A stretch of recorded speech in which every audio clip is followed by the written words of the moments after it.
নমস্কার বন্ধুরা, তোমরা সবাই কেমন আছো? আশা করি খুব ভালো আছো। আজকে আবারও আরেকটা ব্লগ নিয়ে তোমাদের কাছে চলে আসছি।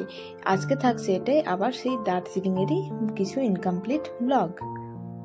তো আমাদের এবারে দার্জিলিং ঘোরা কমপ্লিট, এবারে বাড়ি যাওয়ার পালা। যাবার পথে খুব সুন্দর কয়েকটা জায়গায় ঘুরলাম আমরা, সেগুলোই আজ তোমাদের সাথে শেয়ার করব। তা এই যে আমরা সবাই বেরিয়ে পড়েছি। এই যে সামনে যে স্টেশনটি দেখতে পাচ্ছ, এটা হচ্ছে পৃথিবীর সব থেকে উঁচু স্টেশন, ঘুম স্টেশন। এখানে ওই যে শাহরুখের কিছু মুভি, ওইগুলো এখানেই শুটিং হয়েছে। তা এখানটা বেশ সবসময় ধোঁয়া থাকে, মেঘে বেশ ধোঁয়াশা ভর্তি থাকে, ভালো লাগে। তো এবারে আমরা চললাম আর কি ঠিক বাড়ির পথে। মিরিক হয়ে আজকে আমরা যাব। তা এখন সামনে যে জায়গাটা তোমাদের সাথে দেখাবো সেটা হচ্ছে আমাদের লেপচা জগৎ। এই যে আমরা সবাই এই কজন মিলেই আমরা এই দার্জিলিং ট্যুরটা কমপ্লিট করলাম।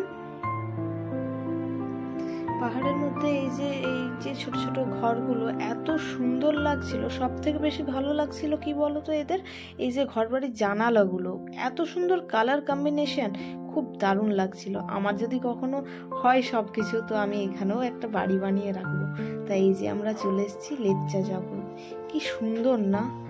ক্রিসমাসের সময় বেশ এই যে গাছগুলো কি ভালো লাগছে দেখতে। তাই এই জায়গাটা এই যে দেখছো বেশ ভালো পরিষ্কার ছিল, কিন্তু বেশ ঠান্ডা ছিল সেই সময়টা। তা আমরা এখানে যাওয়ার জন্য প্রথমে হুড় করে ঢুকে যাচ্ছিলাম সবাই মিলে, কিন্তু এখানে দেখলাম যে টিকিট কাটা হচ্ছে।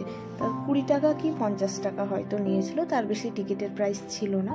তা সবাই মিলে টিকিট কেটে এই যে আমরা সবাই মিলে এবারে ঠিক গাছগুলোর একটু ওপরটাতে একটু যাব, এই জায়গাটায় কেমন আছে না আছে। সবাই উঠছে দেখছি, বেশ ভালো লাগছে। তা আমরাও এই জঙ্গলের মধ্যে একটু সময়ের জন্য হারিয়ে যেতে চাই। চলো যাই, দেখি উপরে কি আছে। অনেকেই দার্জিলিং যায়, কিন্তু দেখি না যে লেপচা জগতে অনেকে ঘুরেছে। মানে কি বলতো, অনেকে দেখায় না আর কি। এটাও একটা ভালো মানে সাইট সিইং এর মধ্যে পড়ে। সাইট সিইং না, এটাতেও তোমরা কখনো মানে এলে এই জায়গাতে স্পেশালি অফবিট জায়গাগুলোতে তোমরা থাকতে পারো। আর অবশ্যই নেক্সট যখন কেউ আসবে দার্জিলিং, এই জায়গাগুলো একটু ট্যুরের মধ্যে প্ল্যানিং করে রেখো, কারণ সব সময় তো আর একটা জায়গায় বলো সব সময় তো আর যাওয়া যায় না না। এবারে এক জায়গায় গেছো, সেখানে সমস্ত কিছু দেখে আসাটাই বেশ ভালো লাগবে। ওই যে দূরে দেখা যায় পাহাড়ের গরু, আমাদের এখানের মতোই ছিল। তা আমরা চললাম সবাই মিলে ওপরে। কি অ্যাডভেঞ্চার আমরা ক্রিয়েট করব জানি না। তো মাই গড, জাস্ট অসাধারণ লাগছিল ওপর থেকে ভিউটা, দারুণ লাগছিল। মানে জাস্ট কথায় মানে আমি প্রকাশ করতে পারছি না, এত সুন্দর লাগছিল। এত সুন্দর, এত লম্বা লম্বা গাছ, এর আগে কখনো দেখিনি। তা আমরা এর আগে দেখিনি বলাটাও ভুল, মুভিতে দেখেছি। বেশ ভালো লাগলো কিন্তু জায়গাটা। সবাই যখন আসবে, যারাই আর কি আসবে দার্জিলিংয়ে, এই জায়গাটা অবশ্যই থেকো। আর এই যে অনেক আমাদের প্রেমিক প্রেমিকারা তাদের নাম লিখে রেখেছে, আমরাও দেখি কিছু একটা মেমোরি ছেড়ে যেতে পারি নাকি। তা এই যে দেখতেই পাচ্ছ, আর এই গাছগুলো ফাঁকে ফাঁকে আসছিল সূর্যের রশ্মি, এত ভালো লাগছিল। মানে প্রচুর ঠান্ডা ছিল তো, সূর্যটা পেতেও বেশ ভালো লাগছিল, একটু রোদ রোদ, বেশ ভালো লাগছিল। আমরা নিচের দিকে তো ছবি তুলছিলাম, আর এই যে আমার বর এই ভিডিওটা করেছে। অ্যাকচুয়ালি আমার একটু শ্বাসকষ্টের প্রবলেম হয়, তাই আমি এত উপরে উঠতে পাইনি।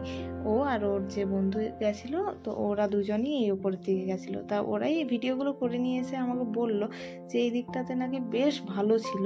খুঁজতে খুঁজতে যে কোথায় চলে যায় ছেলেটা, কি আর বলবো তোমাদের। দেখো কোথায় কোথায় গেছে, কত জঙ্গল। আর এই যে ছোট ছোট, ও বললো কি যে এখানের বাঁশ গাছগুলো নাকি বেশ ছোট ছোট পাতলা পাতলা। আমাদের এখানে তো গাছ বলতে, আমরা বাঁশ গাছ বলতে তো মোটাই দেখে এসছি বলো, বাঁশ বাগান যেটা বলে আর কি। এখানে প্রত্যেকটা ছোট ছোট। এছাড়াও রয়েছে এখানে দেখো এই যে ছোট ছোট পাইন। আর ওই যে লাল রঙের দেখেছো, এটা একটা গরু, কিন্তু কি হেভি কালারটা না।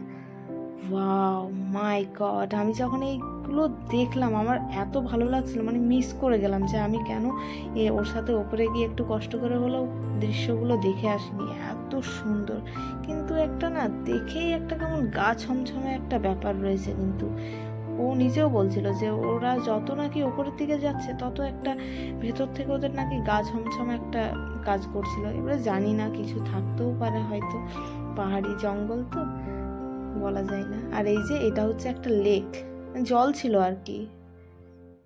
এই যে দেখেছো, মাঠের মতো। কেউ আবার ভুল করে এসে হুপ করে ঝাঁপ দিয়ে দিও না, একদম কিন্তু ডুবে যাবে। তো বাঙালির মেন হানিমুন ডেস্টিনেশন বলতে আমরা জানি দীপুদা, দীঘা, পুরী, দার্জিলিং। তা আমার পুরী দেখেছি, পুরী মানে ছোটোতে দেখেছি, আর এই যে দার্জিলিং আসলাম। তো বাঙালির অন্যতম, আমি তো এক কথাই বলবো, মানে যে মানে বাঙালিদের ক্ষেত্রে আর কি দার্জিলিং হচ্ছে এক অন্যরকম অনুভূতি। বেশ ভালো লাগবে, যারাই আসবে খুব মানে বেশ কয়েকটা দিনের সময় নিয়ে এসো, এই সমস্ত এই যে লেপচা জগৎ, এই জায়গাটা অবশ্যই কভার করো, এই জায়গায় থেকো, ঠিক আছে। এক রাত্রি থাকলে তো খুবই ভালো হয়। তা আমি থাকতে পারিনি, তো নেক্সট টাইম আর কি কখনো যদি আসা হয়, তো এই জায়গায় আমি 1 নাইট স্টে করার প্ল্যান আছে আমাদের। তা এই যে, তবে যারাই আসবে আর কি অবশ্যই শু পরে এসো, নইলে নিচে আর কি নামার সময় অনেক পিছলে পড়ে যাওয়ার সম্ভাবনা থাকে, বুঝতে পারছো। অনেক এবড়ো খেবড়ো রাস্তা, তো তোমরা তো ভিডিওতে দেখে বুঝতেই পারছো। তা এবারে আর মন ভালো লাগছে না আর কি, বাড়ি ফিরে যেতে হবে ধীরে ধীরে। উফ, কি সুন্দর না। এই যে এটা হচ্ছে পুরো টি গার্ডেন, অন্য আরেকটা ব্লগে দেখাবো। তো আজকের মতো টাটা। আরও কেমন ধরনের তোমরা ব্লগ চাও এগুলোও আমাকে কমেন্ট করে জানিও, তাহলে আমি নেক্সট আরও অন্যান্য টাইপের ব্লগ দেওয়ার চেষ্টা করব। এভাবেই আমার সাথে থেকো, পাশে থেকো।